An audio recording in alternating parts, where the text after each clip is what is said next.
একটি বড় শহরে জন দরিদ্র শিশু পাড়ায় বাস করত, কাই এবং গেরদা, যারা একে অপরকে ভাই ও বোনের মতো ভালোবাসত। পিতামাতারা তাদের ছাদে একে অপরের কাছে গিয়ে গোলাপের নিচে বেঞ্চে বসার অনুমতি দিয়েছিলেন। উষ্ণ মরশুমে তারা তাদের সমস্ত সময় এখানে কাটাত, বিভিন্ন গেম আবিষ্কার করে এবং শীতকালে তারা উষ্ণ চতুর্দিকে বসে আশ্চর্যজনক গল্প শুনতে পছন্দ করত যা তাদের দাদি তাদের প্রায়শই বলেছিল।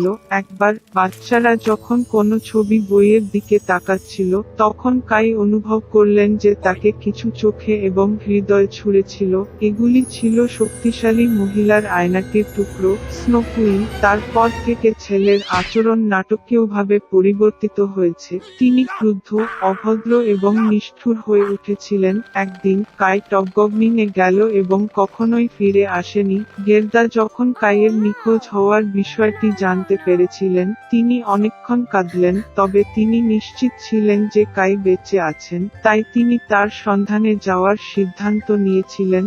দীর্ঘ সময় ধরে জেরদা বনের মধ্য দিয়ে, মাঠের মধ্য দিয়ে হেঁটেছিল এবং তারপরে সে একটি দুর্দান্ত ঘর পেরিয়ে এসেছিল, ফুলগুলিতে সমাহিত। হোস্টেস তার কাছে এসেছিল। এটি একটি বড় ঘরের টুপিতে পুরানো জাদুকর। বৃদ্ধা সত্যিই গার্দার পছন্দ করেছিল এবং তাই সে দরিদ্র মেয়েটিকে জড়িয়ে ধরে চিরকালের জন্য তাকে তার সাথে ছেড়ে চলে যায়। গেরদা তার ভ্রমণের উদ্দেশ্যটি ভুলে গিয়ে অতিথিপরায়ণ হোস্টেসের দুর্দান্ত বাগানে খেলতে অনেক সময় ব্যয় করেছিল। একবার তিনি দুর্ঘটনাক্রমে একটি গোলাপ দেখতে পেলেন এবং কাইয়ের কথা মনে পড়ল এবং সঙ্গে সঙ্গে জাদু থেকে উঠে রাস্তায় চলে গেল। পথে গার্দা এক বিশাল স্মার্ট কাকের সাথে দেখা করলেন। তিনি মেয়েটিকে বলেছিলেন যে তিনি এমন এক রাজকন্যাকে জানতেন যিনি বিয়ে করতে চলেছিলেন এবং তার বাগদত্তাকে কাইয়ের মতো দেখতে খুব বেশি লাগছিল। কাকটি গেরদাকে তার কাছে নিতে রাজি হয়েছিল। একবার প্রাসাদে, গেরদা ভবিষ্যতের রাজপুত্রকে দেখতে পেরেছিল। দুর্ভাগ্যক্রমে এটি কাই ছিল না। রাজকন্যা মেয়েটির দুঃখজনক কাহিনী শুনে তাকে একজন কোচম্যান এবং চাকরদের সাথে জুতা, একটি মাফল এবং একটি দুর্দান্ত পোশাক উপহার দিয়েছিল, আর গেরদা ধাক্কা মারল রাস্তায়। অন্ধকার অরণ্যে, ঝলমলে গাড়িটি সঙ্গে সঙ্গে ডাকাতদের নজর কেড়েছিল, যারা তৎক্ষণাৎ আক্রমণ করেছিল। ডাকাত গেরদাকে বন্দী করে নিয়ে যায়। তিনি গেরদাকে তার ডাক্তার দেখাতে ডাকাতদের দুর্গে নিয়ে গেলেন। এতে ল্যাপল্যান্ডের বন কবুতর এবং নীলকণ্ঠ রয়েছে। তার বন্দী হওয়ার গল্প শুনে ডাকাতটি তার প্রতি করুণা পোষণ করে এবং তাকে কাইয়ের সন্ধানে নহরের সাথে যেতে দেয়। রেইন্ডার মেয়েটিকে বুড়ো ল্যাপল্যান্ডের মহিলার কাছে নিয়ে আসে। সে ক্লান্ত মেয়েটিকে গরম করে তোলে এবং খাওয়াত। তিনি তার বন্ধু ফিনের কাছে শুকনো কডিতে কয়েকটি শব্দ লিখেছিলেন, যিনি স্নো কুইনের প্রাসাদের কাছেই ছিলেন। মেয়েটিকে সাহায্য করার জন্য বলেছিলেন। তিনি গার্ডাকে বুঝিয়ে দিয়েছিলেন যে কাইয়ের খারাপ আচরণের কারণটি আয়নার টুকরো যা তার হৃদয় এবং চোখে আঘাত করেছিল এবং উষ্ণ প্রেমময় হৃদয়ের শক্তিতে বরফ গলে না গেলে তিনি কখনোই এক হতে পারবেন না। স্নো কুইন জেরদার প্রাসাদে একা গেলেন। কেউই শক্তিশালী ভদ্রমহিলার বাড়ির কাছে যেতে সাহস করেনি। তিনি খুব ঠান্ডা এবং ভয় পেয়েছিলেন। দুর্গে নিজেকে খুঁজে পেয়ে গেরদা আশ্চর্য হয়ে গেল যে তিনি কতটা ঠান্ডা, নির্জন এবং মৃত। শীঘ্রই তিনি খেয়াল করলেন কাই, যিনি সম্পূর্ণ নীল হয়ে গেছেন, শীত থেকে প্রায় কালো হয়ে গেছে। ছেলেটি একটি কোণে বসে এবং বরফের তলা থেকে চিরন্তন শব্দটি লেখার চেষ্টা করেছিল, কারণ এক্ষেত্রে তিনি স্নো কুইনের কাছ থেকে উপহার হিসাবে পুরো বিশ্ব এবং একজোড়া নতুন স্কেট পেতেন।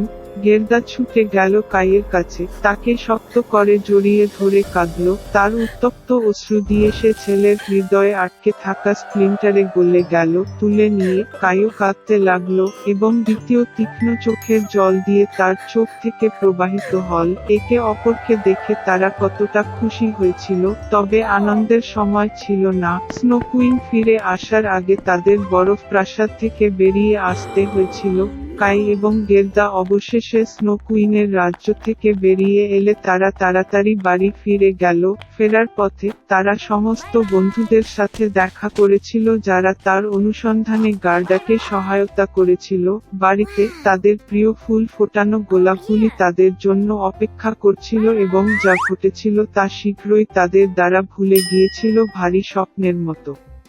একসময় বনের কিনারায় একটি ছোট বাড়িতে এক বৃদ্ধ এবং এক বৃদ্ধ মহিলা থাকতেন। তাদের জীবনের প্রতিটি বিষয়ে তর্ক করছিল। কেবল একটি জিনিস অনুপস্থিত ছিল, বৃদ্ধা এবং বৃদ্ধ মহিলার কোনো সন্তান নেই। একবার বৃদ্ধ লোকটি একটি ছোট্ট মানুষটির আকারে একটি জিঞ্জারব্রেড বেক করতে বলেছিল।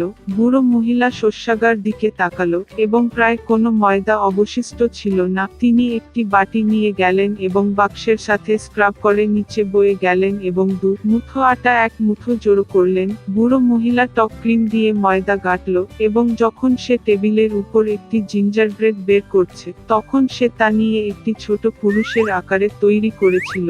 বাহু, পায়ে, মাথা দিয়ে এবং চুলায় রাখুন। কিছুক্ষণ পরে বৃদ্ধা জিঞ্জারব্রেড বেক করা হয়েছে কিনা তা দেখতে এসেছিলেন। এটি নিয়ে উইন্ডোতে ঠান্ডা করার জন্য রেখেছিলেন। জিঞ্জারব্রেড লোকটি ঠান্ডা হয়ে শুয়ে পড়ল, তবে হঠাৎ উঠে বাড়ির বাইরে যতটা সম্ভব দৌড়ে গেল।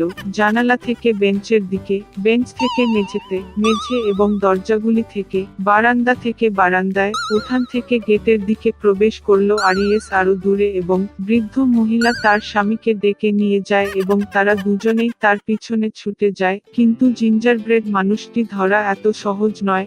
এখন তিনি ইতিমধ্যে মাঠে পৌঁছেছেন যেখানে কৃষকরা তাদের ফসল মাড়াই করছিলেন। দৌড়ে অতীত আদা রুটি লোকটি তাদের কাছে চেঁচিয়ে উঠল যে তিনি ইতিমধ্যে বৃদ্ধ মহিলা এবং বৃদ্ধ ব্যক্তির কাছ থেকে পালিয়ে এসেছেন এবং সে খুব সহজেই তাদের থেকে পালিয়ে যাবে। কৃষকরা এই শুনে তার পিছনে ছুটে গেল, তবে তারা যত দ্রুত দৌড়ান তারা তার সাথে ধরা পড়তে পারেনি। একজন আদাবাঁধা লোক দৌড়ে সেই মাঠে গিয়েছিল যেখানে কাঁচা ঘাস কাটছিল। দৌড়ে অতীতে তিনি তাদের কাছে চিৎকার করেছিলেন যে তিনি ইতিমধ্যে বৃদ্ধ মহিলা, বৃদ্ধা এবং কৃষকদের কাছ থেকে পালিয়ে এসেছেন এবং তিনি খুব সহজেই তাদের কাছ থেকে পালিয়ে যাবেন। কাচিরা এ জাতীয় উপহাসকে দাঁড়াতে পারেনি। প্রত্যেকে দৌড়ে জিঞ্জারব্রেড লোকটির পরে। তারা যতটা পারে দ্রুত চালায়, তবে তারা ধরতে পারে না এবং ছোট লোকটির সাথে দেখা করতে গরুটি হাঁটছে। সে চিৎকার করে বলল যে সে ইতিমধ্যে বৃদ্ধ মহিলার কাছ থেকে, বৃদ্ধ কৃষক এবং কাচের কাছ থেকে পালিয়ে গেছে এবং সে খুব সহজেই তার কাছ থেকে পালিয়ে যাবে। গরু রেগে গেল এবং জিঞ্জারব্রেড লোকটির পিছনে ছুটে গেল, কেবল সে ধরতে পারে না। আর একজন শূকর তার সাথে দেখা করছিল। ছোট লোকটি চিৎকার করে বলে উঠল যে সে ইতিমধ্যে বৃদ্ধ মহিলা, বৃদ্ধা কৃষক, কাঁচা ও গরু থেকে পালিয়ে গেছে এবং সে খুব সহজেই তার কাছ থেকে পালিয়ে যাবে। একটি শূকর চিৎকার করে তার পিছনে ছুটল, কেবল সে ধরতে পারল না, সে খুব মোটা। একটি আদা রুটি মানুষ রাস্তা দিয়ে দৌড়ে যায় এবং একটি খরগোশ তার সাথে দেখা করে। ছোট্ট লোকটি বলেছিল যে সে ইতিমধ্যে বৃদ্ধ মহিলা, বৃদ্ধা কৃষক, কাঁচা গরু এবং শূকরের কাছ থেকে পালিয়ে এসেছিল এবং সহজেই তার থেকেও পালিয়ে যাবে। খালি এই কথা শুনে তার পিছনে দৌড়ে গেল, বা ছোট মানুষটির সাথে সে ধরতে পারে না, কেবল হরে তাকে দেখেছিল। একটি জিঞ্জারব্রেড লোক ছুটে আসে এবং একটি নেকড়ে তার সাথে দেখা করে। আমি আপনাকে খাবো বলে, আর ছোট লোকটি উত্তর দিল যে সে ইতিমধ্যে বৃদ্ধ মহিলার কাছ থেকে, বৃদ্ধ কৃষক, কাঁচা গরু, শূকর এবং খড়ের কাছ থেকে পালিয়ে গিয়েছিল এবং সেও খুব সহজেই তার কাছ থেকে পালাতে পারত।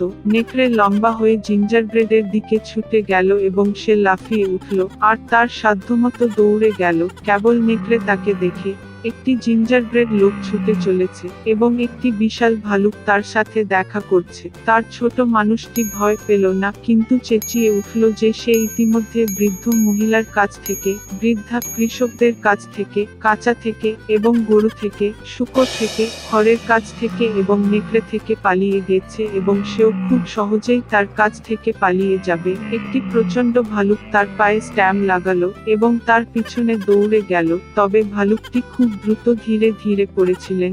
একটি জিঞ্জারব্রেড লোক ছুটে আসে, ছুটে যায় এবং শিয়াল তার সাথে দেখা করে। শিয়াল খুব চতুর ছিল, কিন্তু ছোট মানুষটি এটি জানত না। অতএব অভ্যাসের কারণে তিনি চিৎকার করতে লাগলেন যে তিনি ইতিমধ্যে বৃদ্ধ মহিলার কাছ থেকে পালিয়ে এসেছেন, বৃদ্ধা থেকে, কৃষকদের কাছ থেকে, কাঁচি থেকে, গরু থেকে, শূকর থেকে, খড়ের কাছ থেকে, নেকড়ে থেকে এবং ভাল্লুক থেকে, যার অর্থ সে খুব সহজেই তার থেকে পালাবে। শিয়াল শেষ কথাটি শুনে বলল এবং সে খুব বুড়ো হয়ে গেছে, কিছুই শুনেনি। তিনি ছোট লোকটির নিকটে এসে তাকে পুনরাবৃত্তি করতে বললেন। তার নির্বোধ জিঞ্জারব্রেড লোকটিকে মেনে চলেন এবং আবার বড়াই করতে লাগলেন। শিয়াল শেষটি শুনেছিল এবং বলেছিল যে সে এখনো কিছুই শুনেনি। তিনি ছোট লোকটির আরো কাছাকাছি এসেছিলেন এবং তাকে আবার এটি পুনরাবৃত্তি করতে বলেছিলেন। জিঞ্জারব্রেড লোকটি রাজি হয়ে গেল এবং তখনই কেবলমাত্র শিয়াল যখন তার উপর ঝাঁপিয়ে পড়ে তখন সে নতুনভাবে শুরু করে